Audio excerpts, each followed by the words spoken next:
Good morning. It's actually quite nice for somebody to say I speak English. Being from Ireland, a lot of people listen to my accent and they're very confused when I try and say words. So thank you for the compliment. Welcome to my session. It's called The Transition from Product to Infrastructure. This session is very much about the evolution of software delivery. Okay? Because being a software developer myself for a number of years, I realized that we were very bad, we still are very bad at actually pushing our software across the line into production. Okay? We will find the numerous little things that we want to continue to make better and refactor, and we will continue to make our code cleaner, but we will never really try and transition to get that software out to our end users. That's always the hardest part. So about me, I'm an infrastructure engineer. I will explain what an infrastructure engineer is as we go through. I am very much a reformed ASP.NET and C# developer. Now, I mean that with no disrespect to any C# and .NET developers. I just felt as though C# and .NET was not always the language that would actually solve the problem for me. So I explored different languages and went into a different field, but I still have a huge amount of time for C#. As a language, there are not many better out there. Unfortunately, sorry to the Microsoft people, it runs in the Windows stack, which is very difficult to automate. I am very much a DevOps-Extremist. DevOps is a word that has been banded around for the past few years, and there are very much different explanations of what DevOps is. I believe that everything I do on a day-to-day basis actually comes back to DevOps principles, and in order to help my company deliver better software. And lastly, I am a complete and utter conference junkie. I love going to conferences. I find it extremely fascinating meeting lots of people. So, being a software developer is easy, right? There's not really a lot to it, okay? The typical journey for software development is as follows. Now, this is a very sweeping generalization. I know there are lots of people who work on very hard problems to solve. I'm talking like for the most, general companies, okay? Someone in the business has an idea, okay? Lots of people sit around a table and they discuss how they're going to create the next big company, or how they're going to add a new feature to your website to make it better, or your product in order to make it better. Basically, the business has an idea. Developers may or may not be involved in that idea depending on the size of your company.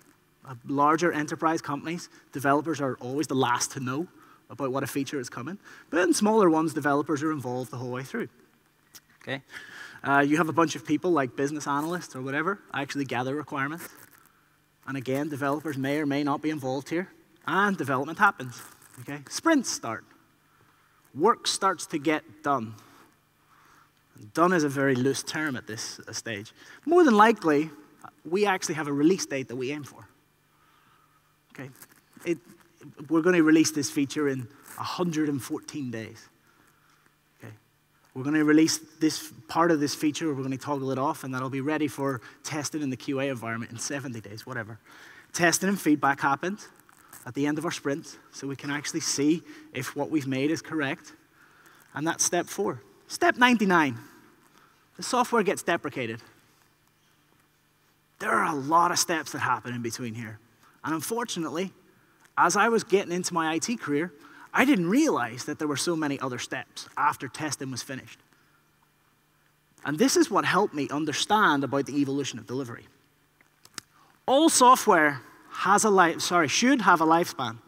I jest here. I know I've put Windows down and Internet Explorer, but we do deprecate versions of software, and we should deprecate versions of software. Backwards compatibility is a real pain. Has anyone had to maintain websites that have to be IE8 compatible? Anybody who has to go earlier than IE8? So in the UK, some of our systems actually still have to be IE6 and IE7, which is just awful. So software should have a lifespan. And this is when I realized that the creation of software, the actual building and the writing of the software is only the beginning.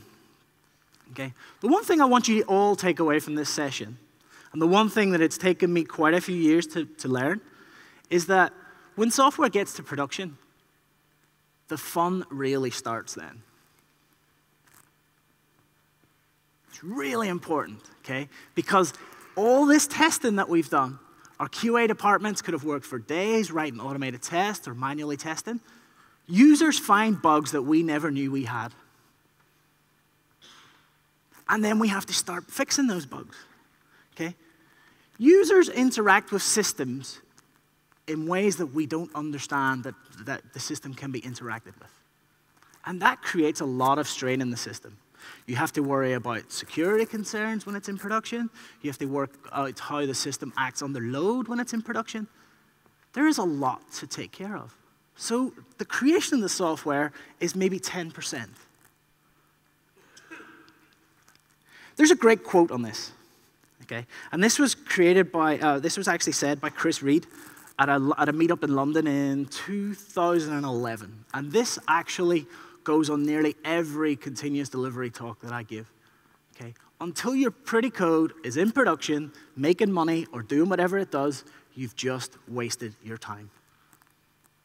I think this resonates perfectly for a talk like this. Because, again, Chris is actually saying, get the code into production. Don't continually try and make it better all the time. Actually get users on your system, working through your system, and see if it's better. Now, Chris used to be a consultant for ThoughtWorks. He's quite well known in the Agile world, and he's now much more on the operations side of things, working for a company in the US called DFW. But he says that he actually helps developers and operations deliver their systems faster.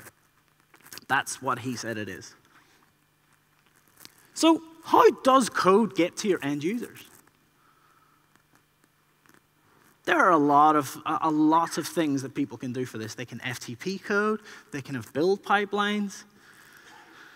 As much as it pains me to say it, you can publish from Visual Studio to production. Please don't do that if you're doing it. It makes life really difficult for operations. You can hook GitHub up to it. Software release in itself is actually a skill. And I didn't realize this. I used to hear that there was a job title called release engineers, okay? And I laughed at them. I was like, how on earth do you have somebody who sits around all day deploying code? Because my code isn't ready to be deployed every day. And I was like, what else can they be doing? Can't somebody take over this mantle?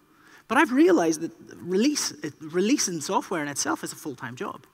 Because it's not just the preparation and the pushing of the button for it to get there. It's the building of the infrastructure in order to allow it to get there, which is more important. At my last company, about 5 years ago, I undertook a project to migrate how we were releasing our software. So firstly, we had a few legacy practices in place. There were 6 teams. Each team had a branch, and that team would work in that branch, on their own branch, for 4 weeks at a time. Okay. If you're doing this, don't worry, I'm not saying you're wrong. This just made my life difficult. Okay? And at the end of the 4-week sprint, we would have what's called merge week. And emails would go back and forward across all the teams, and they would actually come up with a logical order in which branches would be merged back into master. Okay? This actually took a full week. It was the worst week ever, the week I had to take care of it. And you could have a really easy merge if you were first in that queue and you were able to merge your stuff in first, but if you were 6th in that queue, you were having an absolute nightmare. You really were having a horrible, horrible day. And we basically sat down as a team and we said, okay, how can we stop this madness? Okay? We have developers writing 4 weeks worth of code, and it takes a week for that code even to be merged back into master before a release candidate can be made. That's not the actual production release itself, because that took more time. This is actually just to get the code ready to build. And it was crazy. And it took me 3 years in order to get rid of those practices. And when I joined the company, we were releasing software every 4 weeks on the dot.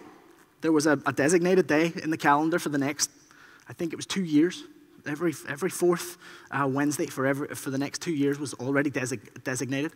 But the code that was actually being released was code that was created 4 weeks ago, 5 weeks ago. So the process was crazy. But we got it down to, we were actually delivering software at the end when I left the company on check-in. We got the process and the pipeline so well done, and everybody was coordinating really well, that when you checked your code into master, everyone worked from master at that point. When you checked your code into master, it went through the correct build pipelines, and it went immediately to production. I think at the end, we were doing something in the region of about 20, 22 deploys a day. So from 5 weeks or 4 weeks to 22 a day. And it just shows that it can be done. And this is where my realization of release engineering and infrastructure became really solid, because it was actually what I wanted to do going forward. Delivery isn't the #1 priority of the average developer. I'm not saying you're an average developer here. I'm saying that for 99% of developers in the world, 99% of them do not think about delivery. Sometimes that's left to your team leads. Sometimes that's left to a release team. Sometimes it's left to the operations team. Our job as software developers is actually to write the software. That mindset is changing a lot, a huge amount. There's a huge push in tooling to make life better for us. I'm presuming, as this is more of a Windows and Microsoft conference, that there'll be a lot more Azure users in here than there would be like Rackspace or AWS. The tooling for Azure has got so much better for releases. You can hook Azure up to your GitHub repo if you really want to in order to release your code. And you can put practices in place in order to do that. This was a huge revelation for me. When I realized that I need to care about how code gets into production, I became better at what I do. And I will demonstrate that as we go through. Let me ask you a question. How long would it take your organization to deploy a change that involved just a single line of code? And can you do this on a reliable, repeatable basis? Think hard. Think about your process here. And this is from the book Implementing Lean Software Development by Mary Poppendieck. And this is one of my favorite quotes as a measure of how good your process is within a company. Every time you work and every time you write some software, think about this. Think about how you can make that process better. The outcome, usually in smaller groups, I can ask people directly. The outcome is usually one of two ways. The first way, somebody will say, for a bug fix, I can get that code out in 20 minutes or an hour. But for normal development, when I'm just creating a feature, probably somewhere between 2 weeks and 2 months. That just seems a fair estimation. Now, I know there are people who work in embedded systems and mainframes and stuff like that. Some guy actually, before I realized that he was not a web developer, some guy said to me, it takes 2.5 years to release our software. I was like, excuse me? He says, oh, I've worked in an old-scale mainframe, and we actually have to make sure that everything works. And I was like, please lead with that before you tell me that it takes 2.5 years to release your software. But it's true. And you can map this. This is called cycle time. You can map from when you start the actual development of that piece of that change to when that process finishes, and it's called cycle time. But the question that we must ask ourselves is, why does normal development delivery differ from bug fixes? What are bugs? Untested features. But in seriousness, it's all about, software is software. If we can get that process nailed for a bug fix that we think is critical, then that exact same process should be in place for normal software development, for normal changes to our website. And you can use what's called a value stream map in order to map this. And this was actually a bug fix at my last company where it took all those weeks in order to do things. Okay? So you'll see that an issue was reported, It took 15 minutes for somebody to fill in an ITIL form, or whatever it was, or a Jira ticket, I think it was back then. And then it would sit in a queue of work for 3.5 days.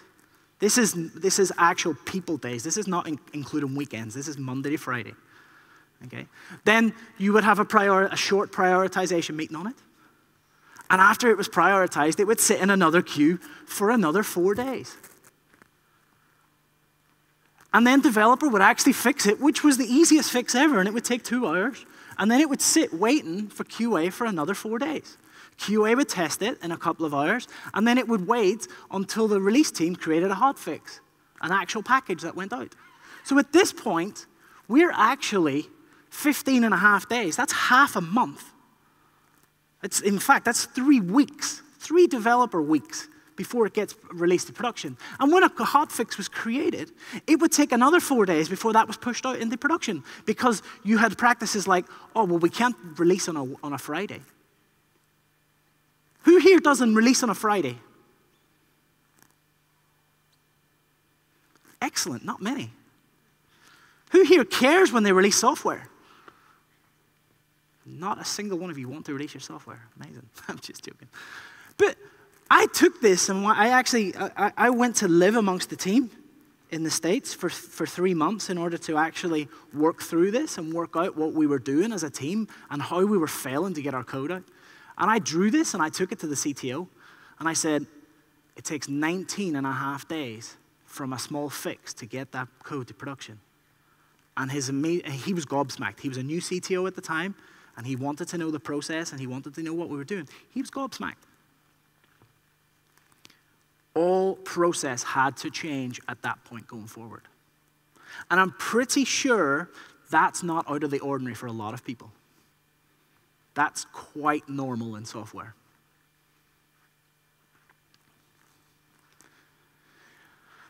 Has anyone ever read the book Continuous Delivery? If you haven't, please get it. So this is a book by Jez Humble and Dave Farley, and it was written in July 2010. It's important to note that continuous delivery was not born in 2010. The first principle of the Agile Manifesto was delivering value continuously to production, to users. Okay? And that was way back in 2008, 2007, 2008. So, this is just formalizing the process. This is just actually saying, do you know what? If you want to release software, here are the steps in which you can go through in order to make your lives easier. For those who haven't read it, and for those who don't know what continuous delivery is a set of practices and principles aimed at building, testing, and releasing software faster and more frequently. And is the important word right there. Because continuous integration, which was rife in 2010, it was the main thing, because that's when Fowler posted his blog post. And it was when it was reposted from a 2006 blog post. People thought, oh, yeah, you know what? We'll put a build server in. We'll put CCNet in. Cruise control. Who loved that piece of software? Or we'll put TeamCity in. Or we'll put Jenkins in. All of these pieces of software actually stemmed from back at this point. But people were just building, and they were focusing on building. They were not focusing on releasing. Why do we have a problem releasing our software? We, as developers, have very common misconceptions. When we have something that sticks in our mind, that something is hard, we try not to do it. If it's painful, we don't like doing it. We like an easy life, like any other person in this world. We don't want to go to work every day and have to bang our head against the desk because things are not working. We would much rather go in and be able to go on in the morning on Stack Overflow, have a little read of it, or on Reddit, answer some questions, write maybe a little blog post, do a little bit of coding, have a little stand-up amongst our team, rather than actually going in and going, right, what are we going to do today? What release, what feature are we going to try in production today? And we do have this blocking process in our head that stops us from releasing our software. One of the common misconceptions, there are 5, right? These are my 5 favorite common misconceptions. Okay, they're not in any particular order, but as we go through, they get worse. Number one, continuous delivery is only something that startups can achieve. That company I worked for, that we took their releases from 5 weeks or from 4 weeks down to multiple a day, we had 135 developers spread across 3 different continents. 4 different continents. I forgot Mexico was in Central America, sorry. We actually were able to release software independently, no problem, without having to involve the whole team. It's about getting your process right. It doesn't matter whether it's a legacy web forms application or a brand new MVC or a web API system or an ASP.NET 5, whatever. It doesn't matter. It's about getting the process correct. Number 2, continuous delivery only works for NodeJS or Ruby or Go or whatever the language of the day is. Okay? Not true. A language is just how you write. It's just syntax. The actual process itself is what dictates whether you can do this or not. Number 3, I'm sorry to the consultants in here who do this, and I got a lot of grief from a consultant who actually took offense to this. We can hire a consultant in order to implement continuous delivery. And they'll probably come in and they'll be in your organization for maybe 3 months, and at the end of it, they'll have a checklist and they'll go, you're now continuously delivering. They may not have interacted with the rest of the team. They may not have actually helped the team understand the principles of continuous delivery or why they're doing it, but they've just had a checkbox exercise. You don't need a consultant to do this for you. Right-click in Visual Studio is continuous delivery. I'm sorry, folks, it's really not. It's really not. And the amount of people that I've seen doing this, and every time I see it, I just feel like smashing myself in the face. Because you could be building in debug mode, you could have trace switched on in your system, anything. Please, please, please, please. If there's one thing that you take away from this talk, and that you don't understand anything else I've said, or rather you don't care, please try and put this process out of if you're doing it. Okay? I once worked in a company as a junior developer for one of the medical infrastructure. It was a medicinal information system in the UK, and it was actually a very core piece of how pharmacies were getting money back from hospitals through the prescriptions that they were being written in hospitals. Okay? A major part of UK information. Okay? And when I went into work in this project, I was asked, you know what, you're going to take over this project. We need some tweaks done to it. We haven't been able to do anything with it for like 6 months since the last developer left. And I'm like, okay. So I was like, you know, point me to source control and let me see where the project is. He goes, there's no source control. Now, alarm bells at this point should have been going really fast in my head. He said, basically, the source code is on that machine under my desk. I was like, so can I get the code off that machine? Well, when I took over this team, nobody had documented what was supposed to be on the machine in order to make it build. So we only ever do development on that machine. I'm like, for goodness sake, this is ridiculous. And then when we went to go further, I was like, okay, so how do I release it? Well, what you do is you just take all the files in the solution, you just throw them in the server, including the .cs files. I was like, wow. Wow. So we put continuous integration in place first, and we started building packages, and we weren't doing like actual compilation on our servers and putting extra strain on it. And you know, back then, this was like way back in 2000, and I think it was 2006, 2007, and I didn't understand really what continuous delivery was. I knew about it, but I was like, okay, we can just open up an FTP window and we can just FTP stuff up into the server. But it was better than what we were doing. And that was the main thing. So please, don't do this. Don't. And number 5, you are not doing continuous delivery if you just hook your GitHub repo to Azure. This will work perfectly for blog sites and personal applications. If I was a CTO and I actually looked and saw that anything that went into my GitHub repo was going straight to production, I would be a very angry person because there's no regulation. I have pushed so much rubbish to GitHub. It's just the way it happens. When it's on your development machine and you're trying to do something very fast, you sometimes forget what you're pushing. I have broken many websites. I think that's probably why I'm not a developer anymore. I'm just joking.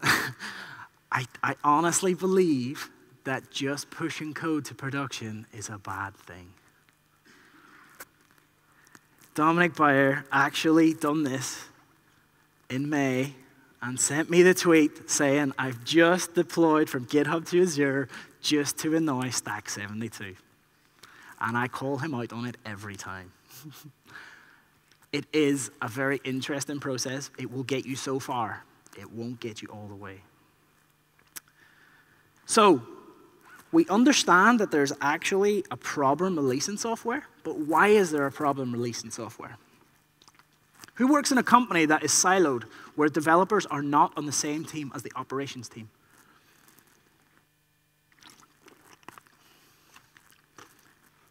These silos are what causes problems. I'm not saying they're wrong, they just cause problems. What you get is this. Developer wants change and operations want stability. And they're in completely conflicting pieces of information and conflicting styles of what they do. I worked in a company that actually the operations team got bonuses for uptime. If their system was at 4 nines or 5 nines, they would get a good bonus. So they stopped developers from releasing their code. Because, of course, it was related back to money for them. And you have a conflict there straight away. The business itself wants change, but yet they're stopping the change from happening because they're offering money.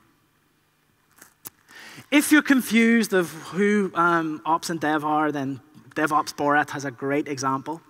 He says, if you're praised for website success, you're a dev, and if you're blamed when the website goes down, you're ops. And it's very true. It's very true. And what generally happens in software development is we create this software and we give this software package to people who have no idea what they're releasing. Here's a question on that. If someone gave you a USB stick that you didn't know was on that USB stick, would you plug it into your laptop or your computer at work?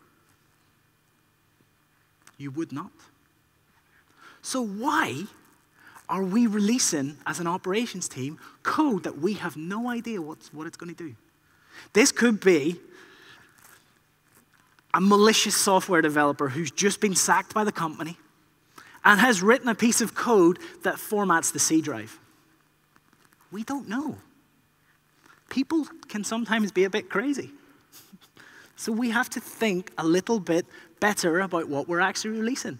And what happens is, when it goes wrong, you get this. It worked fine in dev. It's an ops problem now. I see this in so many places. And then I had a revelation. It was actually like a complete and utter revelation. I thought, if I could actually be involved in the operation side of things, then wouldn't it make it better as a bridge between the development team and the operations team? And lo and behold, somebody had already had this revelation as well. Somebody I obviously heard it, thought that I was brilliant because I had invented something new, and then realized that actually I'd probably read a blog post on it 6 months earlier. And I had just completely forgotten about it. But there was a whole thought process about how to embed operations in development and how to embed development in operations. And there's conferences that have sprung up about this. There's one in Munich. You see that there? I just swung that in. The organizers of this are actually running a DevOps conference in Munich in November. And it's great to bring developers and the operations together. And the term DevOps is not somebody standing in a developer getting access to your data center and going and plugging stuff in. That's not DevOps. But it's also very important to say, as a developer, I am not here to take over the specialist job of the system, SysAdmins. I don't know anything. I know a little. I don't know as much about networking as I should. I don't know as much about file systems as I should. That's why they're specialists. That's why they're sysadmins. Because they're very good at what they do and they have a niche skill set. But wouldn't it be good if I could help them in some areas? And like the first 2 areas that we actually helped at my last company was DNS. Okay, because sometimes we needed new DNS points set up for our CI servers. And the other one was monitoring. We had a NodeJS server. And what we did is we agreed with the sysadmins at that point. We were like, hey, why don't you throw all of that config into a GitHub repo? And as a developer, don't give me push access. Give me read access to the repo. And when I need to make changes, I'll send you a pull request. And you can review it and you can tell me if that's a good thing to do or if you think that that's a risky thing to do. And we actually found at that point that developers were able to get their own production alerts out faster. Because like the ops team were really busy. Really busy. I think with the last company, I think we were taking something along the lines of 14 million hits a day on the website. So, and it was a very small team. It was only a team of maybe 6 in the operations compared to 130 developers. So they were fielding requests from all over the place. Just give them a little bit of a help. Go and give them a hug. Everyone loves a hug. And when we sat down and we looked at it, and we looked at all the different pieces of what the IT puzzle is, there were lots and lots of different areas. And this is an image by John Turner, who runs he is actually from paddypower.com, which is a betting website in the UK. It's originated out of Dublin. And he basically drew this, okay? He was given it at a London meetup, so it was much like the London tube system. But this was in 2014, October 2014, just last year. But it captures perfectly that there are so many different pieces to what we do in IT. And John wasn't turning around and saying, well, developers are just doing the blue, and QA are just doing the gray, and ops are doing everything else. What he actually said is that when you have a very well-tuned machine as a team, and a team that help each other out, anyone can do any of that. They haven't been hired to do it. Anyone can do it. But unfortunately, you get the trust moves, the break in trust moves. You move from developers and operations having mistrust to the people who act as intermediates and the system admins having mistrust. Because there's that, they can't stop thinking about, oh, Paul's now in the infrastructure team, and the infrastructure team is going to automate me out of the job. It's not the case. Okay? We've got to work on our trust issues. So what does an infrastructure engineer do? I had to ask myself very closely what I actually do. Because I don't do a lot sometimes. I go and speak at a lot of conferences. Number 1, I provide the ability for development teams to self-service their own tools. Okay? Now I'm going to show you what I do. I use a piece of software called Rundeck, which is free. Good. It's going to have logged me out. Right. So I'm connected to my phone, so you'll have to forgive it a little bit. So I have a list of jobs, okay? So we mark deployments, we can manage our Elasticsearch servers, et cetera, et cetera. But the most important thing is that I've hooked this Rundeck server up into one of our AWS regions, okay? And I can go in and I can basically say, give me all the nodes that are currently in production. And it's going off and it's doing a live query. And it brings me back all 48 nodes in that region. But then I can say, using AWS tags, I can say role Kafka. Come on. And it'll bring me back 3. And then I can actually say, no, any of my developers in my company currently right now can go on this system. They have full access to this system to do this. Okay? And I can basically say, run a command on those 3 nodes, and that can be whatever command you want. Obviously, with great power comes great responsibility. So you wouldn't go and stop the service, but just to show you that it works, I can say hostname. Okay, these are Ubuntu boxes. Okay, and I can run it on the 3 nodes, and you'll see it connects to each node, and it's running, and it will actually give you the IP address. Okay? This is all audited. We can see all the activity that every one of the developers has done in the past X amount of time. By who, when they done it, what they were running it. You can go in and have a look at the commands. Okay?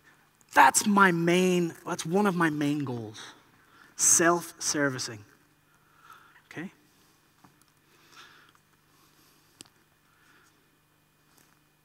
Number 2, I am an evangelist of getting developers to take ownership of their own systems. I do not want to be woken up in the middle of the night when a development system breaks. It's very important that my girlfriend is not woken up, or she will be mad at me, and my life will be bad. So I try and work with developers one-on-one as a pairing exercise in order to work out what they need to push into production. And I can show you samples of this code. I'm running out of time here. But if you want to see, we have a lunch break, and I have lots of time that I can show people things. Okay? I can show you how developers create their own monitoring alerts and how they write their own Ansible playbooks, et cetera, et cetera. Okay? And number 3, which I think is the most important, I take responsibility for the health of the entire system. Okay? Not just the applications, not just whether the GitHub repo or the accounts are working. I actually have to look at our infrastructure. How the cloud is working. Is AWS down? Do I need to fail over between data centers?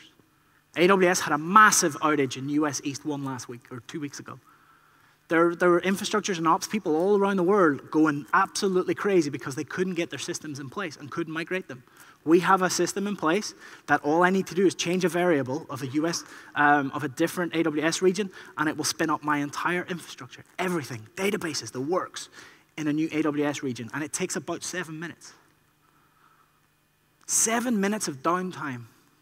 I'm trying to work out how to make that less, because it's my job. This does sound a lot like this DevOps thing.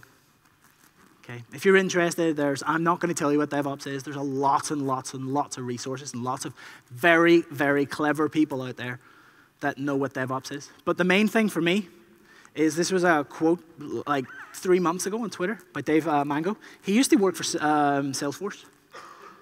So he manages things at scale at Salesforce. He really does. And what he says is DevOps is not about learning each other's jobs. It's understanding the money is made when software is actually running in production. Cannot describe DevOps and continuous delivery better than that. It's about understanding that development is a small portion. We're all part of the same team. We all have to work as one in order to deliver the goals of your company. If you don't know the goals of your company, ask. Work out how you can better service those goals. You have users. Users may be internal or external. And it's our job to be professional and deliver as best software as possible for those users. And there was a study done in 2014 about the benefits of continuous delivery in DevOps, and they actually found some of the following statements. And some of them are incredible. So high-performing teams are actually more agile. Okay? What they found from some of the measurements, you can go and download this PDF, by the way, and it's spectacular reading. It really is. It's excellent. The slides will be available afterwards. But what they say is that high-performing teams who follow these principles can deliver code 30% faster, but with 50% less failures, because they're doing things at small, risk-free deploys every time. Changing one thing and deploying it. Changes can actually be released, they found, 8,000 times faster. Now, I would love to know an example of that, because that, 8,000 times is a lot. But it proves that deployments and lead times happen so much quicker than the value stream map I showed you earlier. When you go back to work on Monday, draw a value stream map. Work out what your process is. And every time you look at it as a team at the end of your retrospective, your sprint retrospective, and say, how can we cut that half a day to a couple of hours, or 2 hours, or 15 minutes? And try and work out all the little bits of the process to make it better. High-performing agile teams can recover faster. Okay. Last week, Netflix. Is Netflix in Germany? Yeah. So Netflix are like, they're the mecca of infrastructure and operations. They are, and Etsy as well. They're so good, it's incredible. It's what every single time I see an Etsy speaker or a Netflix speaker, I will go to their talk because I find them fascinating. They measure everything, even people metrics. They will work out, companies like that will work out how many bugs a user has introduced into the system. Because then they need to know, are they being asked to deliver too fast? They measure everything, absolutely everything. This isn't specifically for Netflix, but the latest AWS failure in US East 1 actually demonstrated that Netflix could recover so fast because they followed these really good practices. Okay? And the last one, which is like, these are the main three, high-performing teams can experiment more. If you're delivering code faster with less bugs, you can start making little features that you can test, whether changing the button from red to green, or changing the button from a circle to a square, and start to measure conversion and start to see what would happen. You know, you can put tests in place where you can say 1% of the traffic are now going to see this new button. How does that affect our revenue? Does it take it down? Oh, look, it increased it by 20%. Let's roll that out to more people. You can start to do things much easier. Your life becomes, you're not really treading water anymore. You're actually riding above the waves. I'm asked every time, can I do this in a Windows environment? The answer is definitely, most certainly, yes. Your life may be a little bit more difficult if you still use Windows 2003. Anyone still using 2003? Good, good. Your life will become a little bit more difficult pre-PowerShell 2. Okay? But you can still take advantage of it. Anyone ever heard of Puppet and Chef? So they're config management tools, okay, that will actually, you tell it what the state of your system needs to look like, and Puppet and Chef will go and manage the server in order to bring it to the state that you want it to. And then anyone with little prying hands who has RDP access to production and goes and changes things in IIS, Puppet or Chef will take it back to what it used to be. Okay? And if I show you the Puppet Forge, which is where they do all their modules,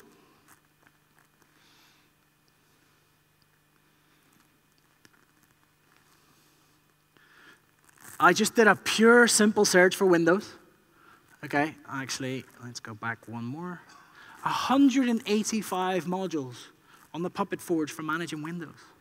Okay, I wrote like 10 of these back when I was doing Windows, and it was really good because I could quickly show people, look, I can just configure this, and I don't have to touch it ever again. And you can do things like memcache, install MS SQL. Who has ever sat through an installation of MS SQL? Wouldn't it be great if you could automate that? You can do it. You can do all sorts of things in there. You really can. Java, RVM, Chocolatey, you can change registry settings, PowerShell, all of these things. Okay. And then Chef, which is another one. It's just a different language. It just uses Ruby behind it. You write things in a different way. And I just did a simple search for Windows on Chef. Come on. And it actually came up with 54. There's 54 Chef recipes and cookbooks that will help you manage Windows. Okay? We don't have to reinvent the wheel every time, folks. The Windows environment has woken up. Automation is now a first-class citizen. Go and take advantage of these tools that other people have put together. They're amazing. They will make your life easier.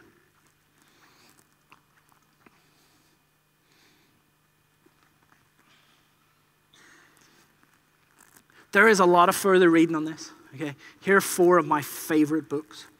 Okay, you've got The Goal, which was written in the 80s, and back when I was a wee boy. And it's about understanding flow and understanding where bottlenecks in your organization can happen. It was then rewritten in 2003, no, 2010, 2011, something like that, as the Phoenix Project. And it was that they changed it from a manufacturing plant to an IT organization.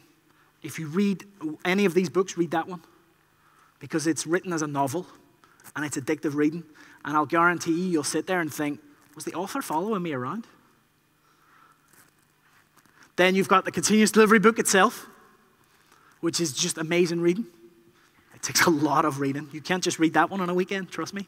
And then one that was released just a few weeks ago is Design and Delivery by Jeff Sussner, which he actually takes and he steps back and sits even further around the delivery of software, and he talks about the delivery of systems and digital systems, because that's where we're very much headed. There's lots to do in this. There's huge amounts of reading in this. So if anybody has any questions, please come and find me. I'll be around for the next few hours.